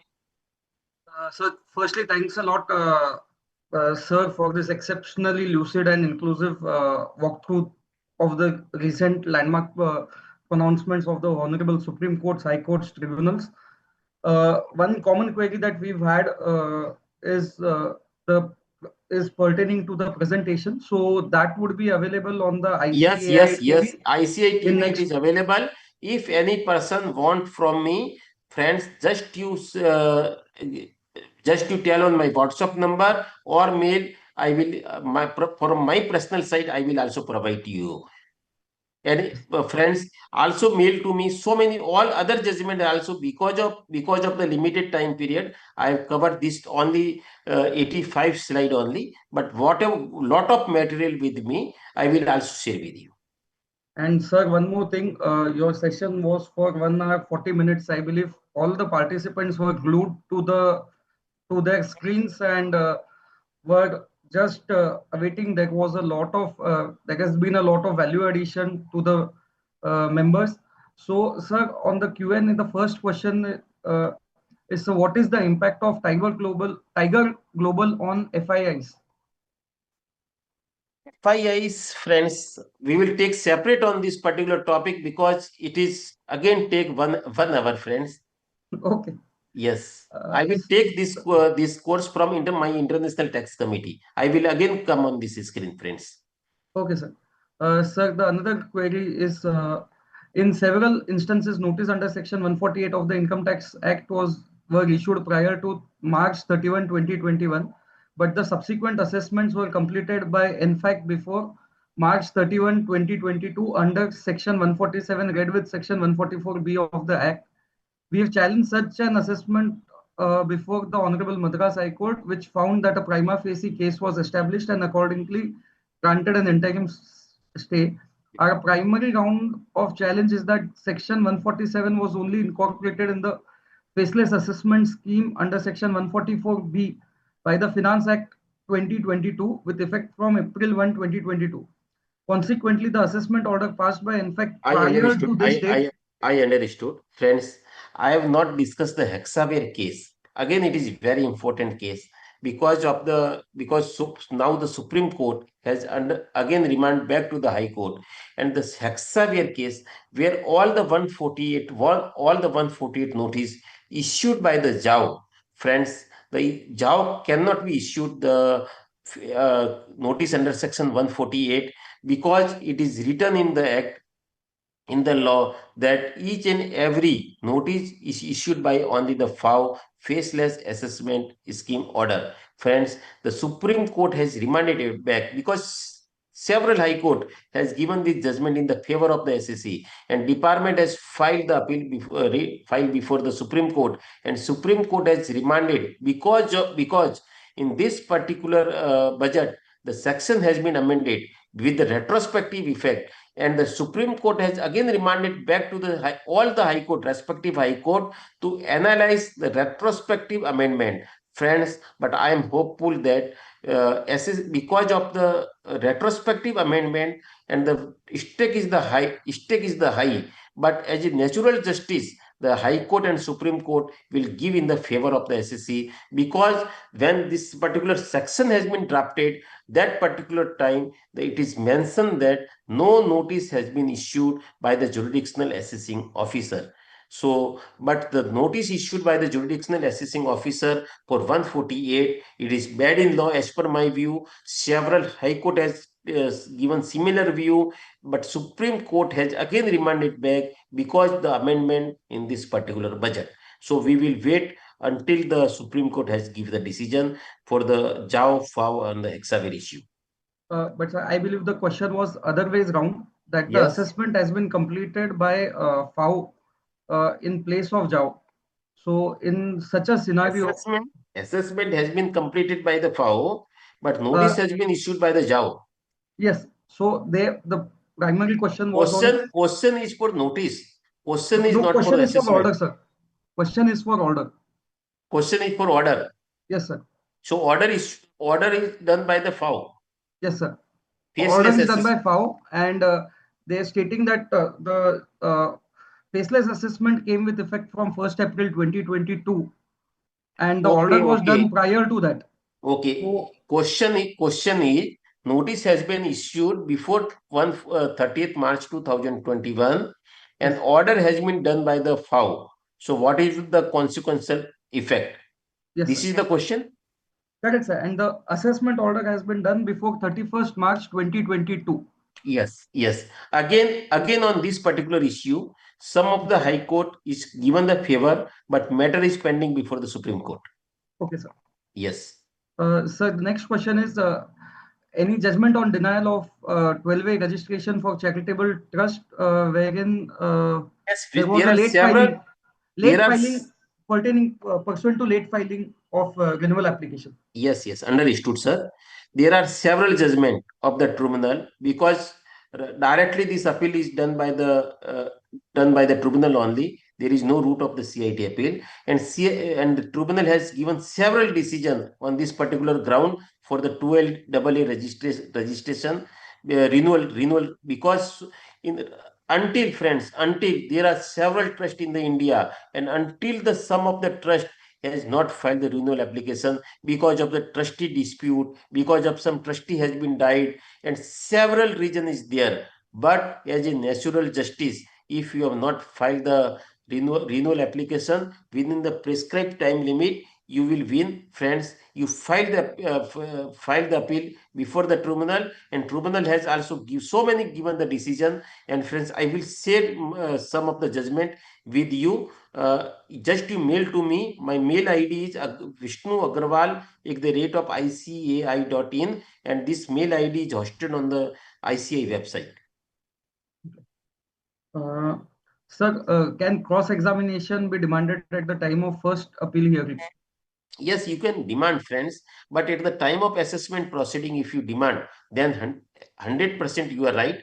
But in the first appeal, if you take the ground for the cross examination, he will remand back to the assessing officer that you provide this particular person to the cross examination, and sometime he will favor to you, sometime this ground he will reject, and in tribunal again you take this particular ground that before the CIT appeal we have demanded for the cross examination, even if you have taken the first time, because this is the legal ground, and legal ground always go to the root of the cause or the foundation of the case. So friends, you can take it any time of the cross examination, but I have read some tribunal decision where the tribunal has also said that, and CIT appeal has also said that you have not demanded at the time of original assessment in the assessment proceeding, so we will not give this this chance to you. But so many decision in favor of also where SSC has not demanded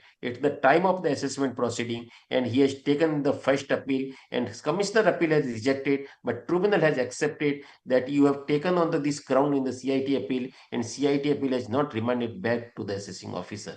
So yes, several judgment in favor of the SSC where a CIT appeal is rejected, not remanded back to the SSC assessing officer, and tribunal has given the favorable decision. Sir, what would be the effect of amendment to section 292 BC in cases approvals issued without application of mine? Without application of mine, I again and again say, because section 148 is in my heart, I always argue any of the case where addition is made in the reopening matter only for this approval case and sanction case. Friends, if higher authority is approving the cases more than 100 cases in single hour, because nowadays time has also been written in the 151 approval. If any approval is given, 100 cases approval at a single point of time, friends, how it is, how any officer is applied his mind. In practical situation, if any file is seen almost 20 to 30 minutes from information he has received and how the region has been recorded, what assessing officer has asked the question and what SSC has been replied, around 30 to 40 minutes it takes. And friends, only written that I am satisfied with the region recorded by the assessing officer is not by, because Bombay High Court and several High Court has held that only I am satisfied with so and so thing, it is not application of mind. Whether he has seen that particular para to para or not, how many times he has taken, then only approval is with application of mind. As per my view. We've got multiple other questions as well, but as the time is pressing, no problem, friends. You write each and every question to Direct Tax Committee with your email ID. I will reply very properly, and you can send direct to me, friends, at any point of time. I will not disturb with your question. I will be happy and increase my knowledge also, friends. So just uh, thanks a lot, sir. Thank you. Respected, just respected dignitaries and my dear professional colleagues, as we draw this evening's deliberation to a close, it's my privilege to convey on behalf of the Direct Tax Committee of ICI and every participant who has joined us this evening our sincere gratitude to everyone who made this webinar possible. Uh, we are profoundly thankful to our distinguished speaker, CA Vishnu Kumar Agarwal, sir, Honorable Central Council member of ICI, for sparing his invaluable time and sharing his deep insights on the very recent important judgments.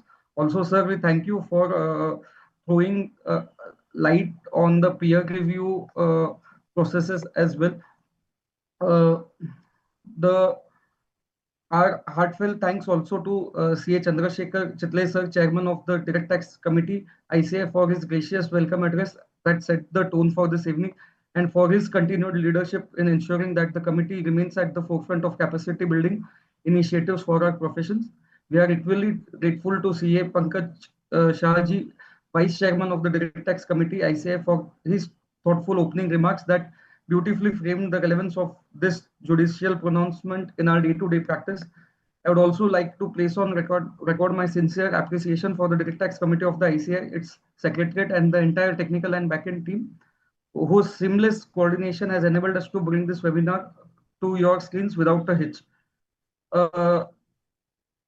Before we sign off, I would like to invite all of you to join us next week for the forthcoming webinar on salary, salary, TDS, and computation of tax, which is scheduled on Thursday, 20th May 2026, with a group discussion by CA Pranav Apte sir and CA Ashutosh Mate sir, moderated by CA Mrudula Joshi ma'am. Do block your calendars and spread the word amongst your colleagues.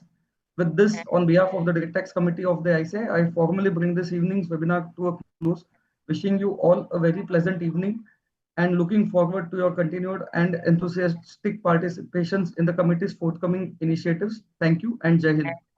Thank you. Thank you, Jai Hind. Yeah, ICI.